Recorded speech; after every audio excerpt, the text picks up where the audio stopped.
Ukraine के राष्ट्रपति Zelensky का रूस पर बड़ा आरोप। 5 लाख से ज्यादा यूक्रेनियंस को जबरन रूस ले जाया गया।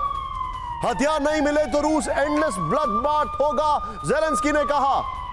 और यह बताया जा रहा है कि इनको मारियोपोल के रास्ते ले जाया गया, यह बताया गया है कि डोनबास के रास्ते ले जाया गया, और इनमें से कईयों को जबरन नेशनैलिटी भी दे दी गई है रशिया की।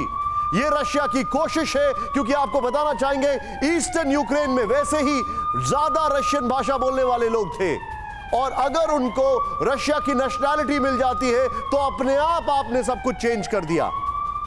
यह एक बहुत बड़ी स्ट्रैटेजी हो सकती है, एक सॉफ्ट वॉर टैक्टिक्स हो सकती है।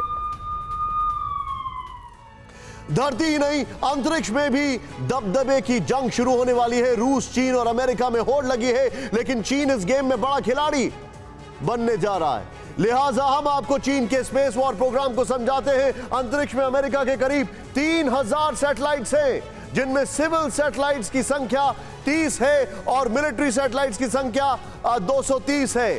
चीन के निशाने पर यही मिलिट्री और सिविलियन सैटेलाइट्स हैं, और चीन ने अंतरिक्ष में तनाव पैदा करने के लिए अपने स्पेस प्रोग्राम को 5 हिस्सों में बांटा है।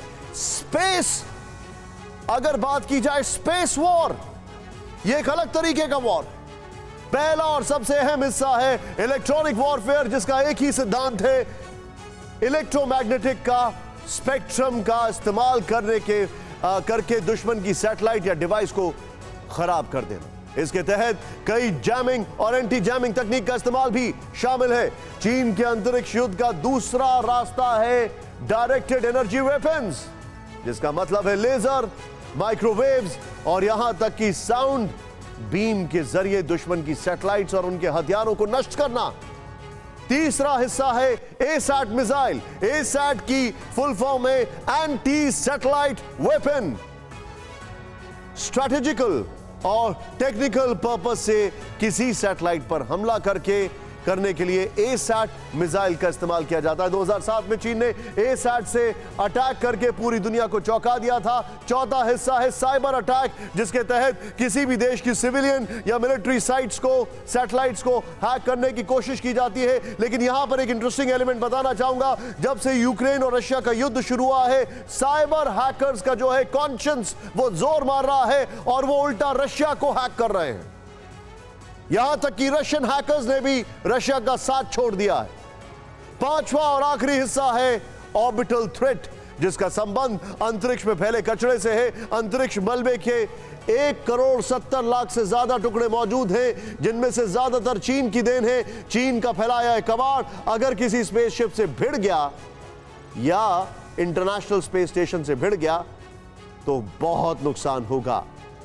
अब सवाल है कि अमेरिका अंतरिक्ष हमले के लिए कितना तैयार है। अमेरिकी स्पेस फोर्स ने डेल्टा 6 नाम से एक स्पेस कॉम्बैट ब्रिगेड बनाई है। अंतरिक्ष में हमला हुआ तो यही ब्रिगेड अमेरिका को बचाएगी। अब आप सोच रहे होंगे कि आखिर अंतरिक्ष में जंग का मतलब क्या है, क्यों हर ताकतवर देश अंतरिक्ष में अपनी हुकूमत चाहता है। यकीन मानिए, अंतरिक्ष को जीतकर पूरी पृथ्वी को जीता जा सकता है, क्योंकि स्पेस वॉर होने पर मोबाइल फोन काम करना बंद कर देंगे, हवाई जहाजों की उड़ान रद्द हो जाएगी, ट्रेन प्लेटफॉर्म पर ही खड़ी रहेगी, बैंकिंग सिस्टम ठप हो जाएगा, नेवी और एयरफोर्स की मूवमेंट रुक जाएगी, सब कुछ जैम हो जाएगा, आपके जीपीएस खत्म हो जाएंगे। यह सब होगा जब रूस और चीन अमेरिकी मिलिट्री और सिविलियन सैटेलाइट्स पर हमला होगा। असल में पिछले 48 दिन से मारियोपोल की जंग जारी है। अब एक और आपको जानकारी देते हैं। यूक्रेन बार बार कह रहा है कि मारियोपोल में कुछ नहीं बचा, सब तबाह और बर्बाद हो गया, लेकिन दूसरी तरफ रूस की तरफ से अभी तक इस बात का कंफर्मेशन भी नहीं आया है कि पोर्ट सिटी पर रूसी सेना का कब्जा हो चुका है या नहीं। मगर दुनिया में मारियोपोल की हॉरर स्टोरीज का जिक्र होने लगा है। मारियोपोल के मेयर का दावा है कि कम से कम 20,000 लोगों की मौत हुई है। 20,000। खुद ज़ेलेंस्की 10,000 लोगों की बात कर चुके हैं।